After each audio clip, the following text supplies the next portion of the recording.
வணக்கம் நண்பர்களே, அரசியல் சதுரங்கம் நிகழ்ச்சிக்கு உங்களை வரவேற்கிறோம். இன்றைய அரசியல் களத்தில் சரமாரி பதில்களை வழங்கி கவனத்தை ஈர்த்திருக்கும் கட்சிகள் திராவிட முன்னேற்றக் கழகமும் பாரதிய ஜனதா கட்சியும். ஏற்கனவே சில தினங்களுக்கு முன் சுப்பிரமணிய சுவாமி ட்விட்டரில் திமுக பாரதிய ஜனதா கூட்டணி குறித்து சில தகவல்களை வெளியிட அதை திமுக திட்டவட்டமாக மறுத்திருந்தது. நேற்று யோகா குரு ரவிசங்கர் திமுக பொருளாளர் ஸ்டாலினை சந்தித்ததையொட்டி மீண்டும் இந்த பேச்சு எழுந்து அலசப்பட்டு முடிவுக்கும் வந்திருக்கிறது. ஆனால் இந்த செய்திக்கு செல்வதற்கு முன்பு ஒரு முக்கிய நிகழ்வு குறித்து பார்க்கலாம்.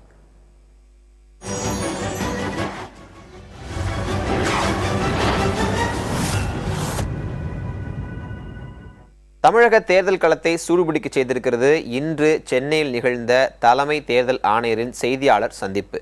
இந்த செய்தியாளர் சந்திப்பில் தேர்தல் ஆணையர் பல்வேறு விடயங்கள் குறித்து பேசியிருக்கிறார்.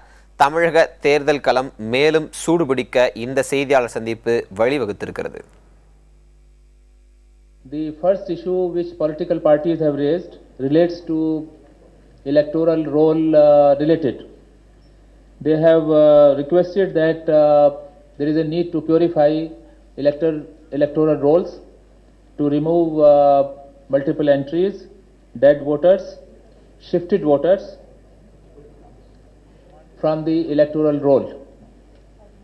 They have demanded that electoral photo I cards be distributed to those voters who were affected by flood in various parts of the state by organizing special camps and wide publicity. தலைமை தேர்தல் ஆணையரின் செய்தியாளர் சந்திப்பு குறித்த கூடுதல் தகவல்களை செய்தியாளர் ஸ்டாலினிடம் கேட்கலாம். ஸ்டாலின், மற்ற இடங்கள்ல இல்லாத அளவுக்கு இன்றைக்கு ரொம்ப விரிவான ஒரு செய்தியாளர் சந்திப்பை தலைமை தேர்தல் ஆணையரும் பிற ஆணையர்களும் நடத்தியிருக்கிறாங்க. பல விஷயங்கள் பேசப்பட்டிருந்தாலும் இந்த போலி வாக்காளர் பெயர்கள் சேர்ப்பு என்பது ஒரு மிகப்பெரிய பிரச்சனையாக ஏற்கனவே அரசியல் கட்சிகளாலும் எழுப்பப்பட்டிருந்தது. இன்றைக்கு தலைமை தேர்தல் ஆணையரும் அது குறித்து பேசியிருக்காரு. ஏற்கனவே தமிழக தேர்தல் அதிகாரியும் இது பற்றி பல்வேறு இடங்களில் பேசியிருக்காரு. இது என்ன மாதிரியான பிரச்சனை? இன்றைக்கு செய்தியாளர் சந்திப்பில் அது எப்படி தீர்க்கப்படுவதற்கான வாய்ப்புகள் இருப்பதாக சொல்லப்பட்டது. செம்மல், தலைமை தேர்தல் அதிகாரி ஆணையர் நஜீம் சைதி நேற்று அரசியல் கட்சி பிரதிநிதிகளை சந்தித்து ஆலோசனையில் ஈடுபட்டார். இந்த சந்திப்பை பொறுத்தவரை அங்கீகரிக்கப்பட்ட கட்சிகளான 6 தேசிய கட்சிகள் மற்றும் 3 மாநில கட்சிகள் இதில் இந்த ஆலோசனையில் ஈடுபட்டார்கள்.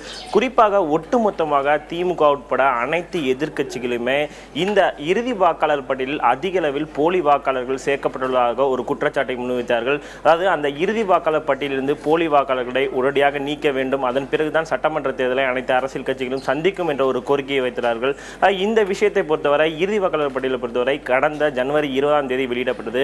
இதில் கடந்த சட்டமன்ற தேர்தலை விட இந்த சட்டமன்ற தேர்தலுக்கு, அதாவது இந்த இறுதி வாக்காளர் பட்டியல் வரை சுமார் 1,08,00,000 வாக்காளர்கள் புதிதாக சேர்க்கப்பட்டுள்ளனர். இதில் 40 முதல் 50 லட்சம் வாக்காளர்கள் போலி வாக்காளர்களாக இருக்கக்கூடும் என்ற ஒரு அச்சத்தில் தொடர்ச்சியாக அனைத்து அரசியல் கட்சிகளுமே தலைமை தேர்தல் ஆணையர் நஜீம் சைதியுடன் இந்த கோரிக்கை மனு அளித்தனர். குறிப்பாக திமுகவை பொறுத்தவரை அந்த 2 லட்சத்துக்கும் அதிகமான வாக்காளர்கள் போலியாக உள்ளனர் என்ற ஒரு மனுவையும் சேர்த்து பட்டியலாக கொடுத்தனர். அதன் பிறகு தொடர்ச்சியாக அரசியல் கட்சிகள் தலைமை தேர்தல் ஆணையரிடம் தெரிவிக்கும் பொழுது இந்த போலி வாக்காளர் பட்டியலை உடனடியாக நீக்க வேண்டும், இதற்கான சிறப்பு முகாம்கள் அமைத்து இதனை உடனடியாக கண்டறிய வேண்டும் என்ற ஒரு கோரிக்கை வைத்தார்கள். இது குறித்து இன்றைய செய்தியாளர் சந்திப்பில் தலைமை தேர்தல் ஆணையர் நஜீம் சைதி, அதாவது இந்த போலி வாக்காளர்களை கண்டறிவதற்கு அனைத்து விதமான முயற்சிகளிலும் தேர்தல் ஆணையம் ஈடுபட்டு வருகிறது.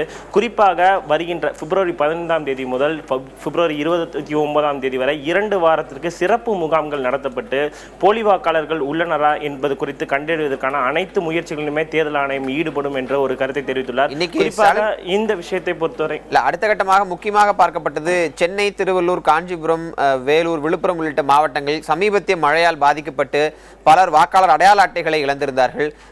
தமிழகத்தில் தான் 100% புகைப்படத்துடன் கூடிய வாக்காளர் அடையாள அட்டை கொடுக்கப்பட்டதாக சொல்லப்பட்டிருக்கிறது. அப்படி இந்த மழை வெள்ள பாதிப்பில் வாக்காளர் அட்டை இழந்தவர்களுக்கு என்ன மாதிரியான சலுகைகள், என்ன மாதிரியான வசதிகளை செய்து தர தலைமை தேர்தல் ஆணையர் முன்வந்திருக்கிறார்? அது பற்றி விவரங்களை சொல்லுங்க.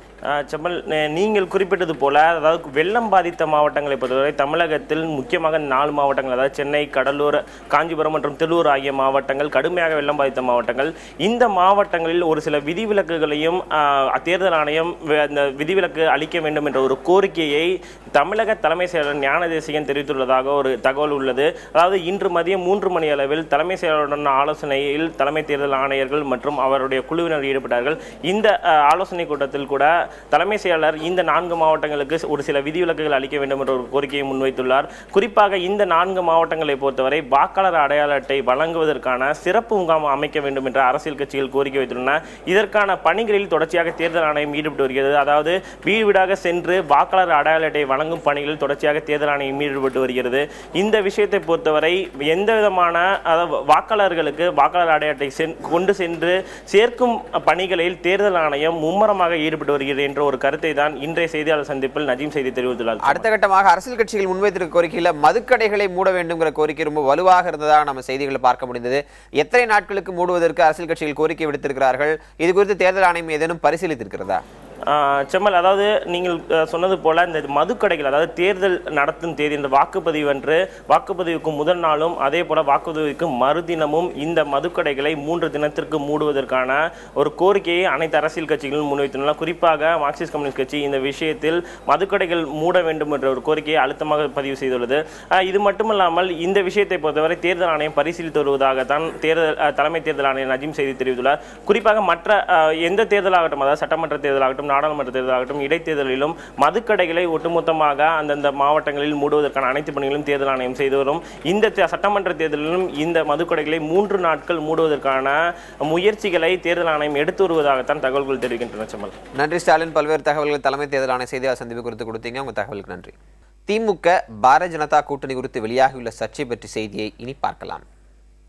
ஸ்ரீ ரவிசங்கரை சந்தித்த பின் ஆங்கில நாளிதழ் ஒன்றுக்கு பேட்டியளித்த ஸ்டாலின் பாரதிய ஜனதாவோடு கூட்டணி என்பதற்கான அடிப்படை முகாந்திரமே இல்லை என்று தெரிவித்திருந்தார். ரவிசங்கரை சந்தித்தது தனிப்பட்ட முறையிலான சந்திப்பு என்று அவர் தெரிவித்திருந்தார். ஆனால் பாரதிய ஜனதா கட்சியோடு நெருக்கமாக இருக்கக்கூடிய ரவிசங்கர் ஸ்டாலினை சந்தித்திருப்பதற்கு பல காரணங்கள் இருப்பதாகவே சொல்லப்படுகிறது. இலங்கை போரின் போது திமுக மீது கடுமையான விமர்சனங்களை யோகா குரு ரவிசங்கர் முன்வைத்திருந்தார். அப்படிப்பட்ட ஒருவர் திடீரென ஸ்டாலினை அவரது வீட்டிற்கே சென்று சந்தித்திருப்பது முக்கியமான ஒன்றாகவே பார்க்கப்படுகிறது. திமுக பொருளாளர் ஸ்டாலின் இந்த பேட்டி குறித்து கருத்து தெரிவித்த பாரதிய ஜனதாவின் தமிழக தலைவர் தமிழிசை திமுகவோடு எந்த அதிகாரப்பூர்வ பேச்சுவார்த்தையும் நடத்தவில்லை என்றார்.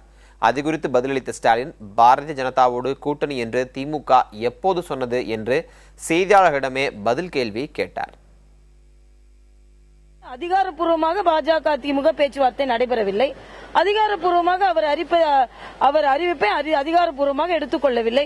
ஆக யூகத்தின் அடிப்படையில் ஒரு கூட்டணியை ஏற்படுத்தி யூகத்தின் அடிப்படையில் அதை மறுப்பு சொல்வதற்கு பாஜக எப்படி பொறுப்பாக முடியும்?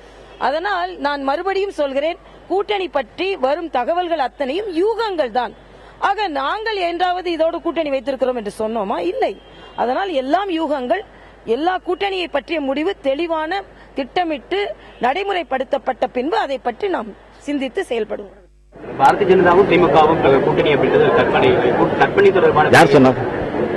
தமிழிசை சவுந்தரராஜன் அவங்க சொல்றதுல நான் போய் சொல்ல முடியுமா?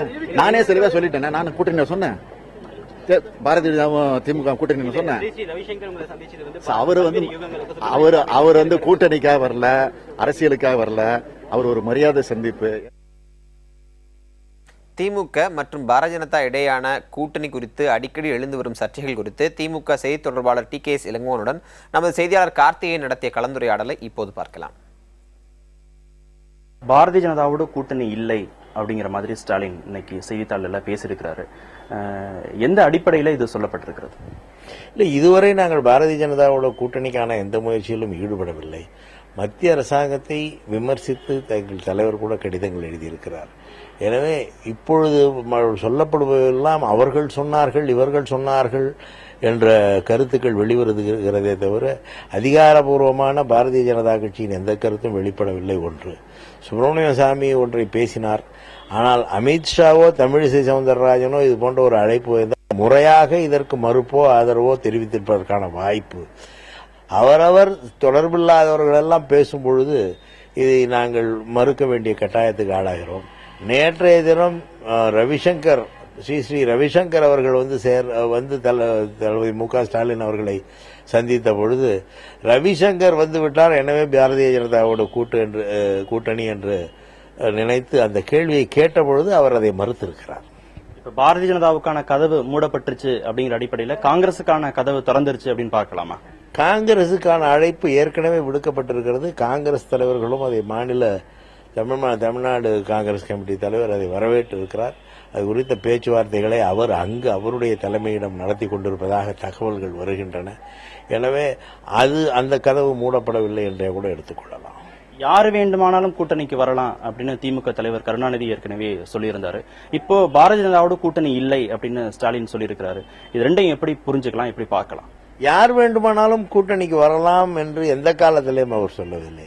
அதிமுகவை எதிர்க்கும் முயற்சிகளிலே, போராட்ட களங்களிலே அனைவரும் சேர்ந்து பாடுபடுவோம் என்று சொல்வது வேறு. தேர்தல் கூட்டணி என்று வரும்பொழுது அது குறித்து கட்சிகளை தேர்வு செய்வது என்பது வேறு. பாரதிய ஜனதாவோடு கூட்டணியை மறுத்துள்ள நிலையில் திமுகவின் வியூகங்களும் அந்த கட்சி முன் உள்ள வாய்ப்புகளும் என்ன? தற்போது நிலவரப்படி திமுக, காங்கிரஸ், தேமுதிக என்ற அடிப்படையில்தான் திமுகவின் பெரும்பான்மை பகுதியினர் திட்டமிட்டு வருகின்றனர். அதிமுகவை வீழ்த்த வேண்டுமென்றால் அதற்கு எதிராக போகக்கூடிய வாக்குகளை ஒட்டுமொத்தமாக அறுவடை செய்தாக வேண்டும் என்ற அடிப்படையில் திமுக இதுபோன்ற ஒரு கூட்டணி கணக்கை போடுவதாகவும் அரசியல் விமர்சகர்கள் தெரிவிக்கின்றனர். ஆனால் அதிமுக ஒரு பக்கமும் மக்கள் நல கூட்டணி மறுபக்கமும் தேர்தல் பிரச்சாரத்தை துவங்கிவிட்ட நிலையில் திமுக இன்னும் கூட்டணி குழப்பத்திற்குள்ளேயே சிக்கிக் கொண்டிருப்பதாகவும் விமர்சனங்கள் முன்வைக்கப்படுகின்றன. என்ன செய்ய போகிறது திமுக? பொறுத்திருந்து பார்க்கலாம்.